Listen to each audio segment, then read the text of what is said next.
clergy changes for that year had been made. I was finishing 9 years at pastor at Resurrection Church and had wanted to stay to complete 10. And I said, oh, I'm safe because all the changes had been made for that year. And then about 2 or 3 weeks later, the bishop sent a representative out to talk to me that something had developed at St. Francis, that Father Pugh was being transferred, and the bishop asked if I would go to St. Francis. It's a nice thing when a bishop asks when you really know it's a command. So I came to St. Francis, and I was there 17 years, a magnificent assignment. At that time, Cordova was experiencing unbelievable growth. When I came to St. Francis, they had approximately a tad over 900 families on the rolls. And it just kept mushrooming. Within 4 or 5 years, we were up to 1,500 families, 1,800, 2,000, 2,500.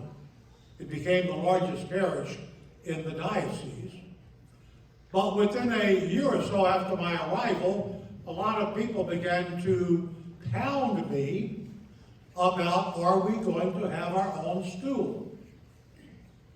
I knew well enough we couldn't. Number one, we didn't have enough property. And even if we did, you don't have 2 Catholic elementary schools across the street from each other. I can remember very vividly, around October of '96, I was talking to the principal of the school, Father Rick Mickey. And I seriously think it's the work of the Spirit. I didn't plan this. I just blurted out. I said, Father Rick, how would you feel if the parish took over responsibility of the K through 8? Without much hesitation, he said he thought that would be good. I said, well, let me bounce it off to the bishop.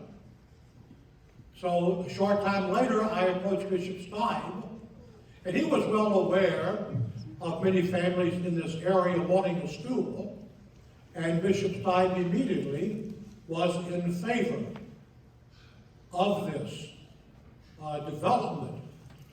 And so it took from 1996 until August of 2004 to make the dream a reality. And I'll tie this up at the very end, which I hope will be brief. But what we plan and what God determines will happen are always something totally different. The original plan called for St. Benedict's High School to remain on the original campus. The parish was going to build an addition on the grade school part, which we did. We were going to take on about a $5 or $6 million debt for this addition, and the diocese, which ran St. Benedict's, would take on absolutely no debt. Remember that. The diocese would take on no additional debt. But as things began to develop, we were concerned about an increased enrollment on a very small campus. And in 1999, George Valade became the principal of the high school, as Mary McDonald became the superintendent of the Catholic schools of the diocese. And we all began to work together to make this dream a reality. 13 acres, right next where the tennis courts are, those 13 acres became available. And so we convinced, because the diocese was struggling financially, but somehow or another the diocese was able to finance the purchase of that property. And no sooner did we buy those 13 acres, than shortly thereafter, the next 12 acres, to the north of that new property, became available. And of course, it was highly unlikely at first that the diocese could afford that. And we were saying, well, perhaps the parish could buy this additional 12 acres and then later on sell it to the diocese. But we felt that would complete the puzzle. That would give us plenty of room to build a new high school. The parish would take over all the present buildings, add the new addition.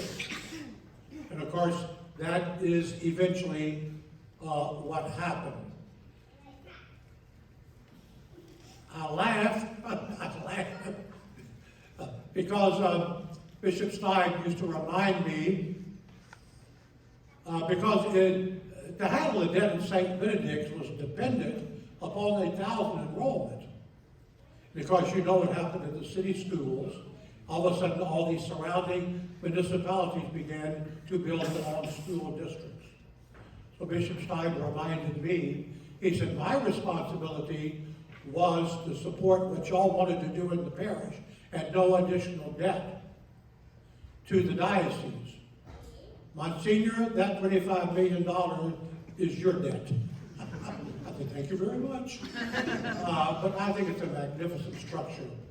And I just close by asking you to, Judge McCarroll in his remarks ended by talking about the Spirit, and I firmly believe in that. I've had too many experiences. When you start a project, you believe in that project, you get good people around you, how supportive Mary and George were, and especially the bishop, in working with us to bring all this about. And you pray and you believe. And then the last thing is, get out of God's way. And what develops is always something totally different than you had ever envisioned. And so when you look at this magnificent facility, so this was not part of the original plan, but this was God's part.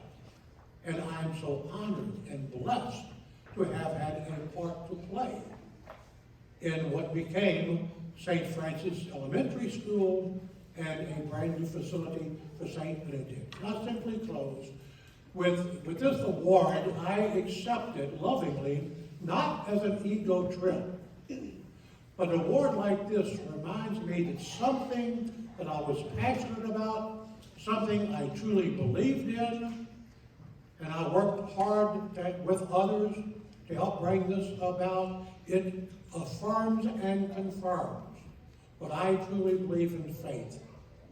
Put yourself in the hands of God, trusting in the Spirit, and magnificent things happen. Thank you.